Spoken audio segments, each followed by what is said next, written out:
चलिए देखते हैं मध्य प्रदेश की 25 फटाफट बड़ी खबरों को। सबसे पहले न्यूज को कहां से देख रहे हैं हमको कमेंट में बताना बिल्कुल ना भूलें। साथ ही साथ हमारे यूट्यूब चैनल को सब्सक्राइब करें एंड बेल आइकन को ऑल प्रेस करना बिल्कुल ना भूलें। स्वास्थ्य और विकास को नई उड़ान, जबलपुर में एम्स मॉडल यूनिवर्सिटी का ऐलान। मध्य प्रदेश के मुख्यमंत्री मोहन यादव ने जबलपुर के लिए कई बड़ी घोषणाएं की।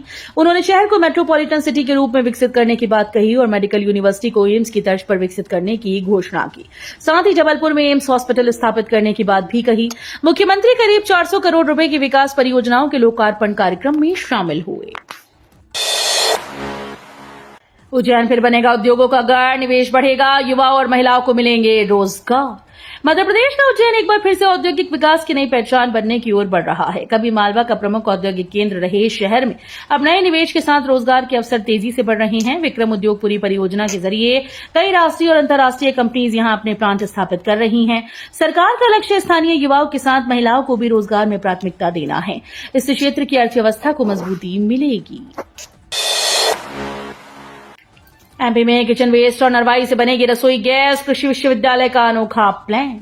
मध्य प्रदेश में स्वच्छ ऊर्जा को बढ़ावा देने की दिशा में बड़ी पहल होने जा रही है। राजमाता विजयाराजे सिंधिया कृषि विश्वविद्यालय किचन वेस्ट, फसलों के छूट यानी नरवाई और गोबर से बायोगैस तैयार करने की परियोजना शुरू करेगा। इस गैस का उपयोग घरेलू रसोई गैस के रूप में किया जाएगा। इसके लिए इंदौर और ग्वालियर में बायोगैस प्लांट स्थापित किए जाएंगे। विश्वविद्यालय के वैज्ञानिक इस नई तकनीक पर शोध भी करेंगे। ये पहल कृषि अपशिष्ट के बेहतर उपयोग और स्वच्छ ऊर्जा उत्पादन की दिशा में अहम कदम मानी जा रही है। एमपी के सरकारी अस्पतालों में फार्मासिस्ट की भारी कमी, दवा वितरण व्यवस्था पर उठे सवाल। मध्य प्रदेश के सरकारी अस्पतालों में फार्मासिस्ट की कमी मरीजों की सुरक्षा को लेकर चिंता बढ़ा रही है। प्राथमिक स्वास्थ्य केंद्रों से लेकर जिला अस्पतालों तक दवा वितरण व्यवस्था पर सवाल उठ रहे हैं। भोपाल के जेपी जिला अस्पताल में पंजीकृत फार्मासिस्ट के बजाय आयुर्वेद इंटर्न से एलोपैथिक दवाएं वितरित किए जाने का मामला सामने आया। यह घटना फार्मेसी अधिनियम के पालन और मरीजों की सुरक्षा पर गंभीर सवाल खड़े करती है। स्वास्थ्य विभाग पूरे मामले की जांच और व्यवस्था सुधारने की दिशा में आगे बढ़ सकता है। एमबीबीएस सहायक प्राध्यापक परीक्षा, त्रिस्तरीय जांच के बीच होगी परीक्षा। मध्य प्रदेश लोक सेवा आयोग आज 2 अगस्त को सहायक प्राध्यापक परीक्षा 2025 आयोजित करेगा। परीक्षा ऑफलाइन मोड में 6 विषयों के लिए 2 सत्रों में इंदौर और भोपाल संभाग के निर्धारित परीक्षा केंद्रों पर होगी। पहला सत्र सुबह 10 से 11 बजे और दूसरा दोपहर 1 से शाम 4 बजे तक चलेगा। परीक्षा की पारदर्शिता और निष्पक्षता सुनिश्चित करने के लिए सभी केंद्रों पर नई त्रिस्तरीय जांच प्रक्रिया लागू की गई। मंदिरों में पुजारी नियुक्ति पर हाईकोर्ट सख्त, सरकार से 4 हफ्ते में मांगा जवाब। मध्य प्रदेश हाईकोर्ट में सरकार नियंत्रित मंदिरों में पुजारियों की नियुक्ति को लेकर दायर जनहित याचिका पर सुनवाई हुई। याचिका में आरोप है कि नियुक्तियों में एससी, एसटी और ओबीसी वर्ग को अवसर नहीं दिया जा रहा। कार्यवाहक मुख्य न्यायाधीश विवेक लूसिया और न्यायमूर्ति प्रदीप मित्तल की खंडपीठ ने राज्य सरकार को जवाब दाखिल करने के लिए अंतिम 4 सप्ताह का समय दिया। मंडला जेल में बदलाव की नई मिसाल, सलाखों के पीछे कैदी बन रहे टेक्नोलॉजी एक्सपर्ट। मध्य प्रदेश के मंडला जिला जेल सुधार की नई मिसाल बन रही है। यहां बंदियों को मुख्य धारा से जोड़ने और आत्मनिर्भर बनाने के लिए कंप्यूटर प्रशिक्षण दिया जा रहा है। अब तक 35 बंदी इस पहल का लाभ उठ चुके हैं। नैनपुर की एक सामाजिक संस्था के सहयोग से जेल में 10 कंप्यूटर उपलब्ध कराए गए हैं और प्रशिक्षित शिक्षक रोजाना बंदियों को प्रशिक्षण देते हैं। इस पहल का उद्देश्य सजा पूरी होने के बाद बंदियों को रोजगार योग्य बनाना और उन्हें समाज में सम्मानजनक जीवन जीने के लिए तैयार करना है। दतिया में मतगणना से पहले हाई सिक्योरिटी, 291 ईवीएम की सुरक्षा में 50 से ज्यादा जवान तैनात। मध्य प्रदेश के दतिया विधानसभा उपचुनाव के मतदान के बाद अब मतगणना की तैयारियां पूरी कर ली गई। शासकीय पॉलिटेक्निक कॉलेज में बनाए गए स्ट्रांग रूम में 291 ईवीएम सुरक्षित रखी गई। इनकी सुरक्षा के लिए 3 स्तरीय सुरक्षा व्यवस्था लागू की गई।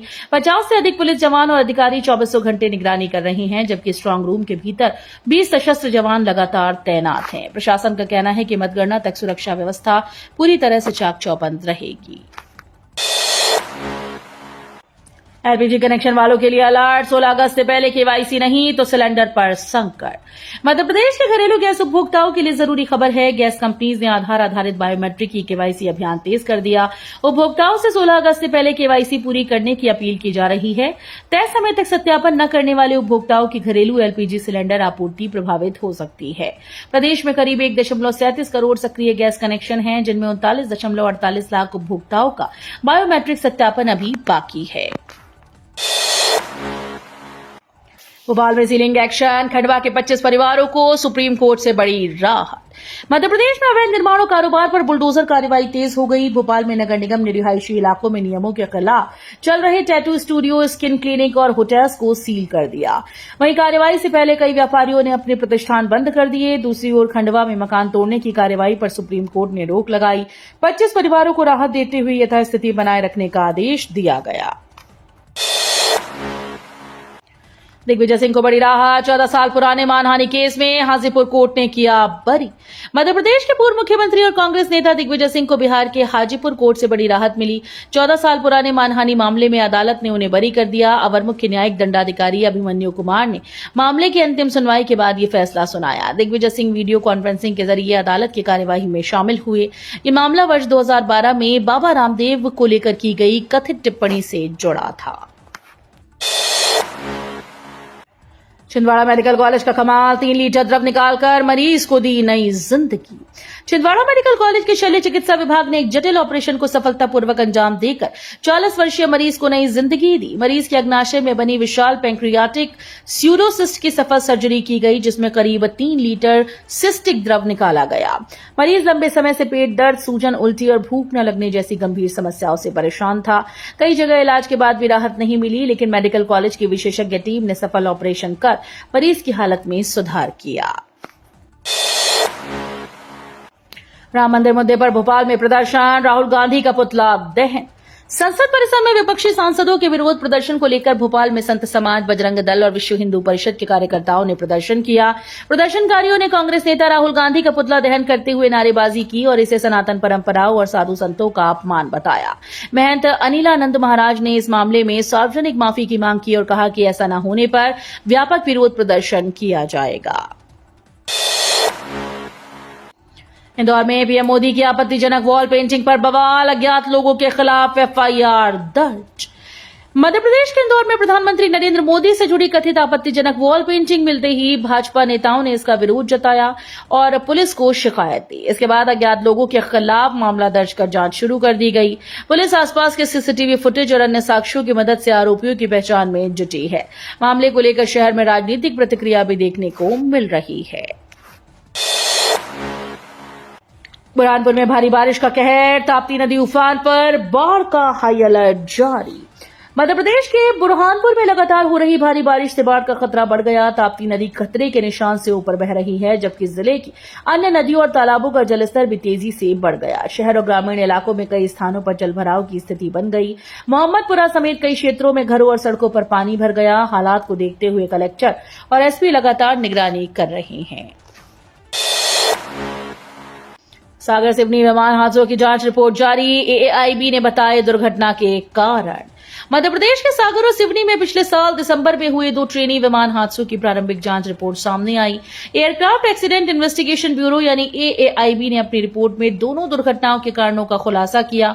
रिपोर्ट के अनुसार सागर के ढाना में हुए हादसे की वजह थ्रॉटल सिस्टम में आई तकनीकी समस्या रही। वहीं दोनों दुर्घटनाओं में पायलट और प्रशिक्षु सुरक्षित बच गए थे। जांच रिपोर्ट से इन हादसों के कारणों को लेकर स्थिति अब काफी हद तक स्पष्ट हो गई। सागर यूनिवर्सिटी में यौन उत्पीड़न का आरोप, भूगोल विभागाध्यक्ष हटाए गए, जांच शुरू। सागर स्थित डॉक्टर हरि सिंह गौर केंद्रीय विश्वविद्यालय में महिला रिसर्च स्कॉलर द्वारा यौन उत्पीड़न की शिकायत के बाद विश्वविद्यालय प्रशासन ने त्वरित कार्रवाई की। भूगोल विभागाध्यक्ष प्रोफेसर विनोद कुमार भारद्वाज को पद से हटाकर विभाग का प्रभार डीन को सौंप दिया गया। मामले की जांच विश्वविद्यालय की आंतरिक शिकायत समिति को सौंपी गई। जांच पूरी होने तक संबंधित प्रोफेसर विभागाध्यक्ष के पद पर नहीं रहेंगे। मामले में आरोपों की जांच जारी है और अंतिम निष्कर्ष जांच पूरी होने के बाद ही सामने आएंगे।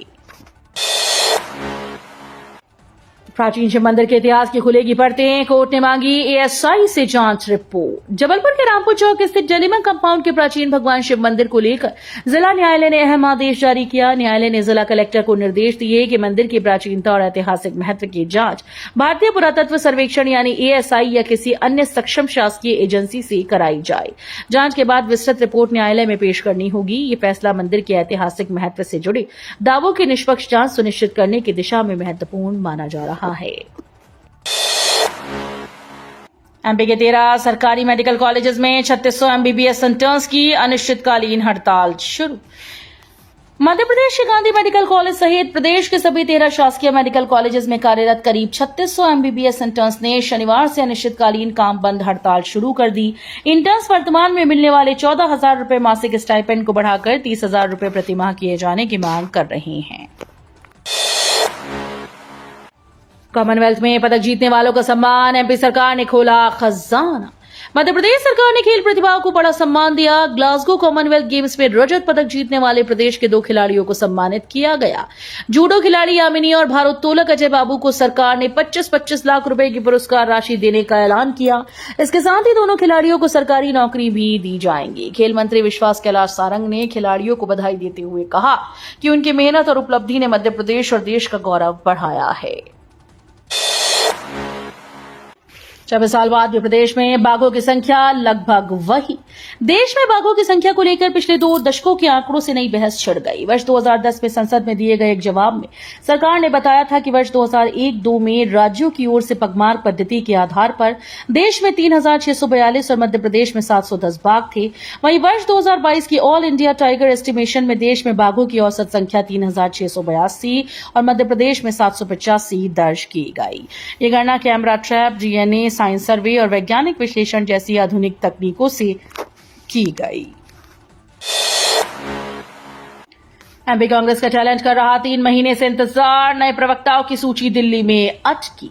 मध्य प्रदेश कांग्रेस में नए प्रवक्ताओं और मीडिया टीम के गठन के लिए शुरू किया गया चैलेंज हंट अब पार्टी के लिए इंतजार का मुद्दा बन गया है। आवेदन बुलाने से लेकर संभाग और प्रदेश स्तर पर साक्षात्कार की प्रक्रिया पूरी होने के बाद भी 3 महीने से ज्यादा का समय बीत चुका है, लेकिन नए प्रवक्ताओं की सूची अब तक जारी नहीं हुई। पार्टी सूत्रों के मुताबिक अंतिम सूची दिल्ली में मंजूरी के इंतजार में अटकी है। इसका असर उन नेताओं और युवाओं पर पड़ रहा है। बारिश नमी से बड़ा संक्रमण, अस्पतालों में लगी मरीजों की लाइंस, पीने का पानी भी दूषित आ रहा। बारिश और नमी के कारण बैक्टीरिया और वायरस संक्रमण बहुत तेजी से बढ़ रहे हैं। शासकीय सुपर स्पेशलिटी अस्पताल में हर दिन 40 से 50 मरीज किडनी संक्रमण और उनसे जुड़ी समस्याओं के इलाज के लिए पहुंच रहे हैं। दूषित पानी, दस्त और डिहाइड्रेशन के कारण शहर के अन्य अस्पतालों में भी किडनी इन्फेक्शन के मामलों में भारी बढ़ोतरी देखी जा रही है। चिकित्सा विशेषज्ञों के अनुसार दूषित जल के सेवन से शरीर में संक्रमण, उल्टी, दस्त और डिहाइड्रेशन हो रहा है। इसकी वजह से शहर के जल स्रोतों की गुणवत्ता पर भी सवाल खड़े हो गए हैं। पंचस्कूल परिसर में पंचायत भवन निर्माण के खिलाफ पीआईएल नहीं लगा सकता, हाईकोर्ट का हस्तक्षेप से इनकार। पंचायत भवन निर्माण के लिए स्कूल परिसर में बने शौचालय और पानी की टंकी तोड़े जाने के खिलाफ ग्राम पंचायत के एक निर्वाचित पंच द्वारा दायर जनहित याचिका पर मध्य प्रदेश हाईकोर्ट ने हस्तक्षेप करने से इनकार कर दिया। हाईकोर्ट की युगल पीठ ने कहा कि ग्राम पंचायत का निर्वाचित प्रतिनिधि जनहित याचिका के माध्यम से अदालत का रुख नहीं कर सकता। कार्यवाहक मुख्य न्यायाधीश विवेक रूसिया और न्यायमूर्ति प्रदीप मित्तल की युगल पीठ ने कहा कि याचिकाकर्ता ग्राम पंचायत का निर्वाचित सदस्य है। वीडियो अच्छी लगी तो वीडियो करिए लाइक एंड चैनल को सब्सक्राइब कर बेल आइकन को और प्रेस कर लीजिएगा।